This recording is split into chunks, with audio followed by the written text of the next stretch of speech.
Comme vous pouvez le voir ici, les poissons se nourrissent encore. Nous sommes en plein mois de novembre. Les températures sont assez douces. Ici, on est plus ou moins à 11 degrés la température. Donc les poissons se nourrissent encore en plus faible quantité. Mais on va voir qu'ils commencent à rentrer dans leur repos hivernal. Donc ici, on les alimente légèrement, tant qu'ils réclament. Ici, on peut voir qu'ils sont en train de manger, donc c'est qu'ils ont envie de manger. Mais au fur et à mesure que l'hiver va s'installer, on va les alimenter de moins en moins.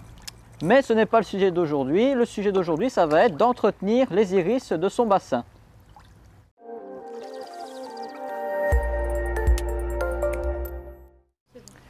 Bonjour à tous, donc je suis ravi de vous retrouver dans cette nouvelle vidéo qui va parler non pas des poissons comme on l'a vu, mais surtout des plantes qui se trouvent aux abords du bassin.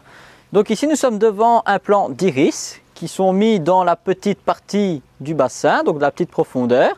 Et donc ici, nous sommes au mois de novembre, on peut voir que les feuilles du bas commencent à sécher, à brunir.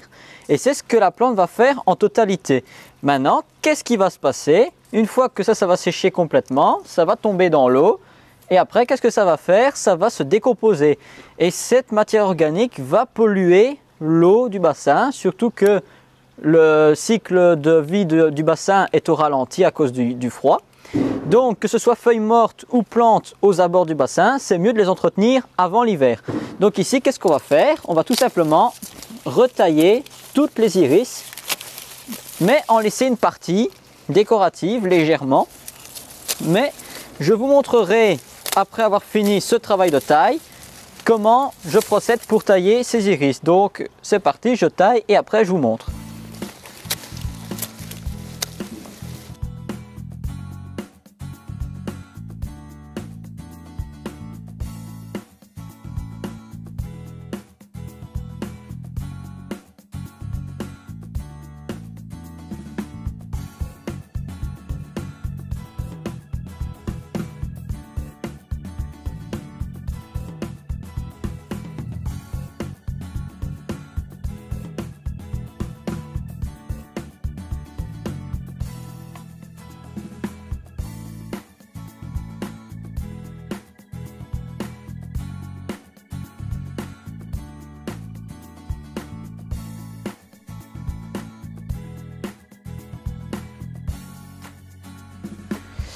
Donc voilà, ici j'ai pratiquement terminé. Maintenant, je vais vous montrer exactement comment je procède sur l'ensemble de la plante.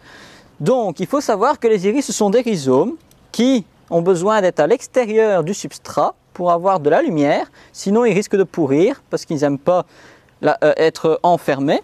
Et ici, nous avons la partie aérienne. On va voir que la façon dont je vais tailler va être intéressante. Donc, je commence par un côté, que ce soit le gauche ou droit. Je coupe en biais. Je fais le même de l'autre côté et au fur et à mesure, je vais monter de cette manière. Voilà.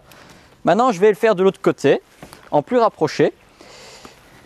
En fait, la façon dont je taille, elle consiste en quoi?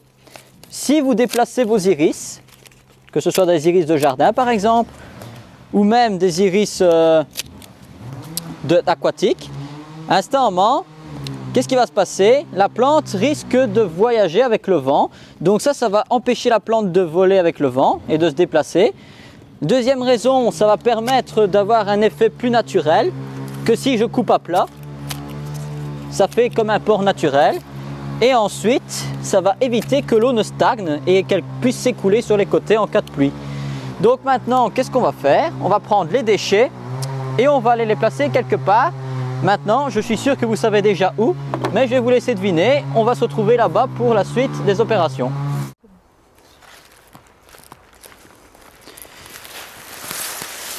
Et oui, vous l'avez bien deviné, on met ça sur le potager. Et que ce soit les iris ou d'autres déchets de taille, comme on avait déjà présenté, je le place sur le potager et je vais le concasser avec la bêche afin de le broyer légèrement. Bon, ici, c'est une couche assez large, donc je vais les écarter. Et donc, ça va permettre de nourrir le sol durant l'hiver via les décomposeurs, ce qui va permettre de nourrir le sol pour l'année suivante. Et il a tout l'hiver pour se décomposer. Alors depuis la fois dernière, on peut voir que j'ai rajouté toutes les feuilles du grand arbre qui continuent encore à tomber.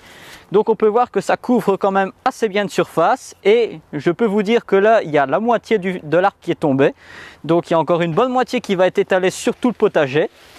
Et donc si vous faites ça, que ce soit avec des feuilles mortes, que ce soit avec des déchets ménagers ou même des déchets de taille comme je viens de le faire, je vous garantis que sur un hiver, vous allez enrichir votre sol assez conséquemment, ce qui va permettre d'avoir des légumes plus vigoureux et qui seront plus faciles à cultiver parce qu'ils auront tous les matériaux nutritifs pour se développer. Donc maintenant qu'on a fini avec ces iris, nous pourrons continuer à tailler d'autres plantes au bassin, mais il faut savoir que toutes ces plantes que je taille maintenant, ça va permettre une chose très importante à éviter dans le cas du bassin, c'est que ça va empêcher l'apparition des pics de pollution dans votre bassin.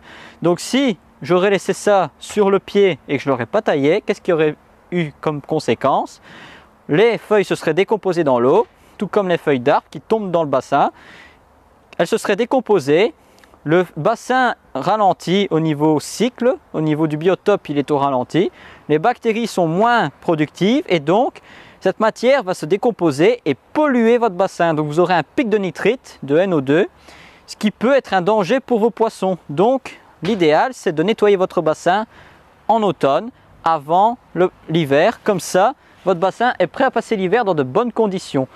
C'est dans le cas si vous avez des poissons. Si maintenant vous avez un bassin naturel avec un biotope naturel, à ce moment-là, vous pouvez laisser cette matière se décomposer naturellement. Donc voilà, j'espère que cette petite vidéo vous aura plu. N'hésitez pas à nous laisser des questions, des commentaires ou à partager, ce sera vraiment gentil. Et on se retrouvera très bientôt pour un nouveau sujet. Au revoir.